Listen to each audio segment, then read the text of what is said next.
Consider this. You wouldn't tell a friend not to cook because they didn't go to culinary school. And you wouldn't tell a friend to drop the mic at karaoke because she isn't a trained singer. So why would you tell yourself that you can't try sketchnoting just because you think you can't draw? In this video, we're going to learn a simple process called filter, refine, polish so that you can turn your text-only, boring notes that you probably forget into visually pleasing notes that you actually remember.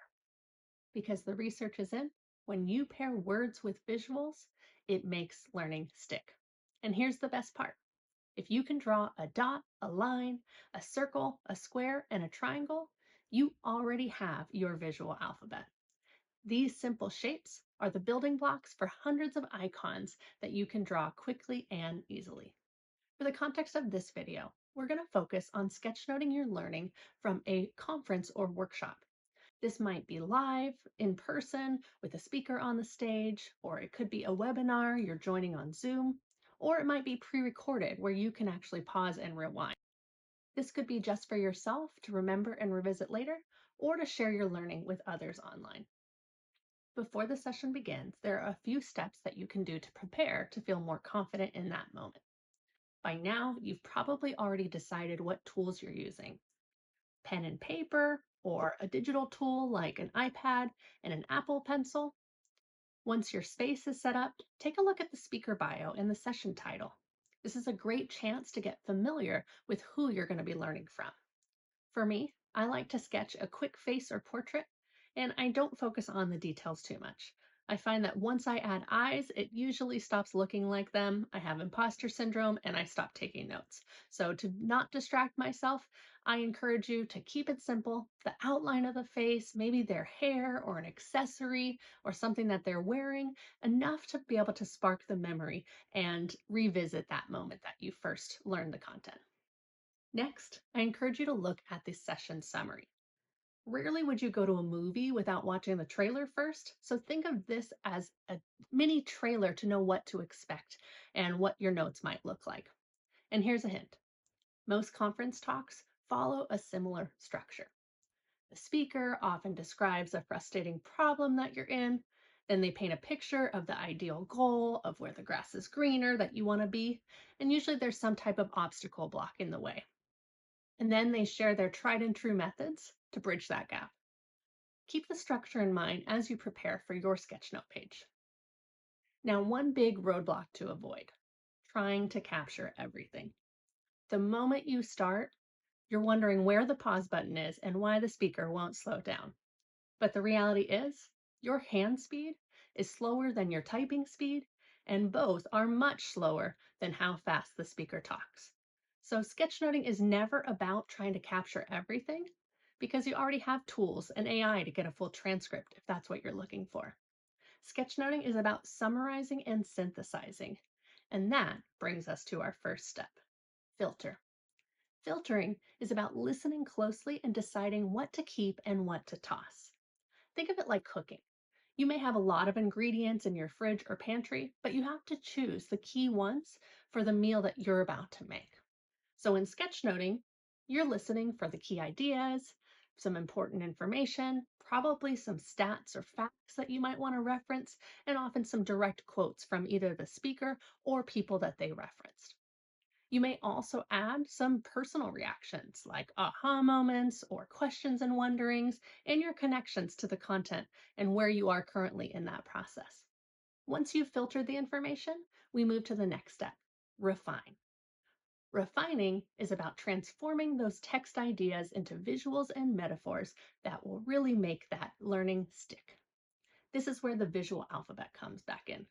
Some ideas are concrete, and you can just transform them into an icon to represent. Take school, for example.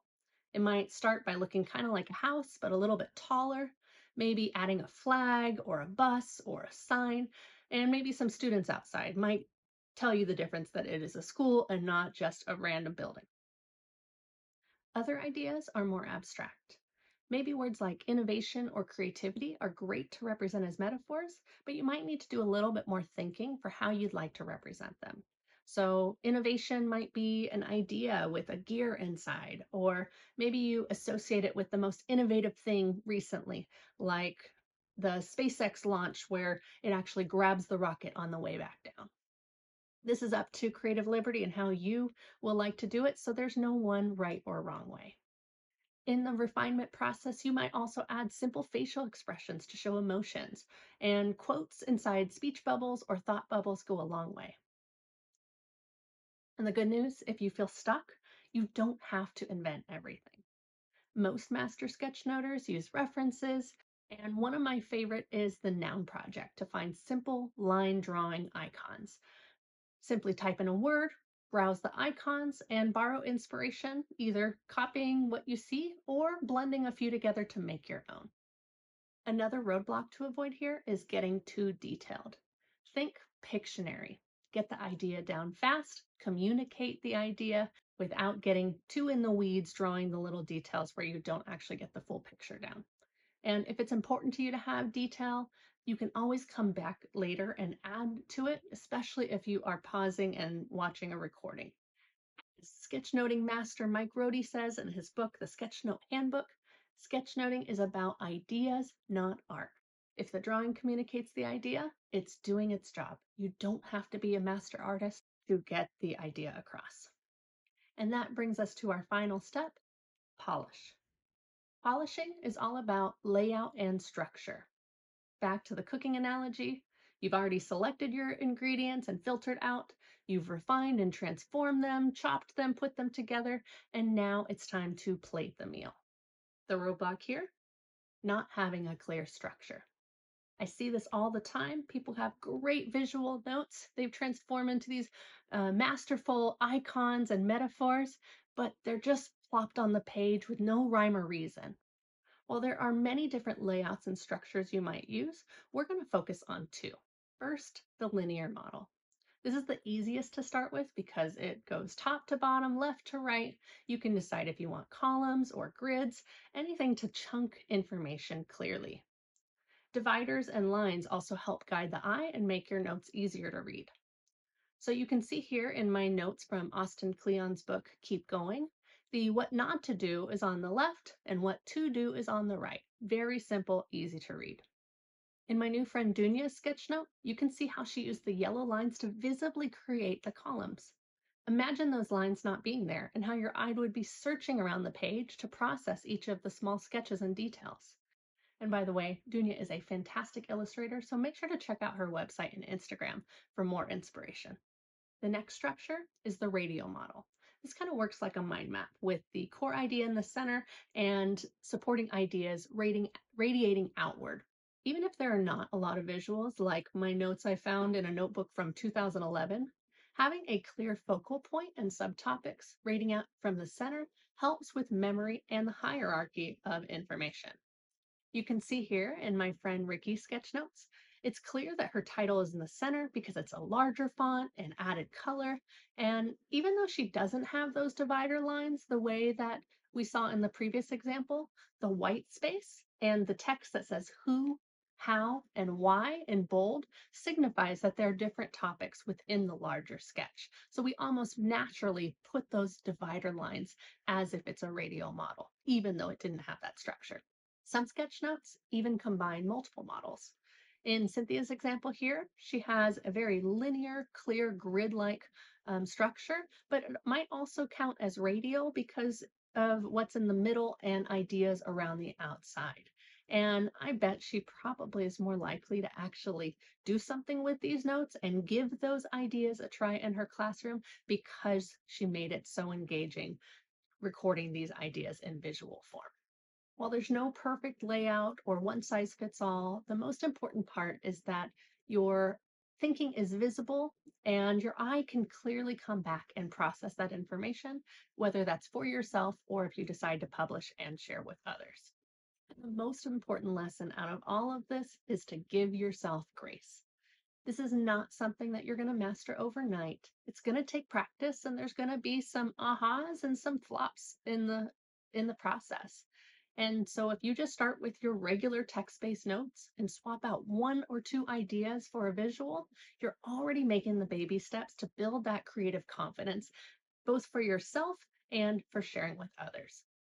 And back to the context of this, conferences in particular are pretty unpredictable.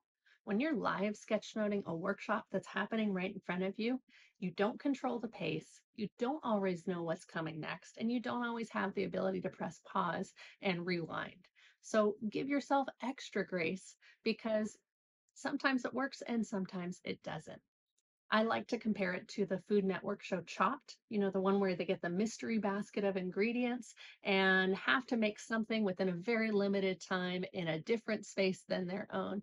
And sometimes things work and sometimes they don't. So give yourself grace if not everything makes it on the page, or you finish the workshop with great ideas and you're going to need another hour or two to be able to get them all in visual format.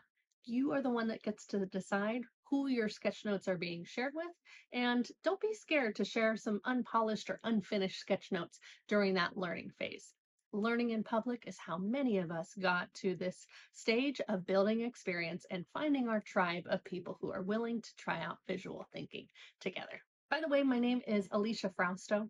If you liked learning about this topic and would like to take a deeper dive into building your skills and creative confidence, I encourage you to check out my mini workshop called How to Use Sketchnotes to Improve Memory and Communication over on grassrootsworkshops.com. In the 7-lesson series, I'll break down the filter, refine, polish process, and you'll get to build your why while also learning by doing. This is not a sit back and get type of professional development. It is something where you are going to put pen to paper and explore alongside me as we do fun doodle challenges and practice some live sketchnoting. And for all of you educators, I also built in tips throughout the workshop on how to teach the skill and tailor it for your students' grade level and subject area. So it's time, go grab a pen, make a mark. You only get better by doing the work.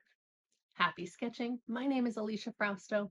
Feel free to follow me on LinkedIn or over on my link tree and check out that workshop if you would like the first step to get started in your visual thinking journey. Bye.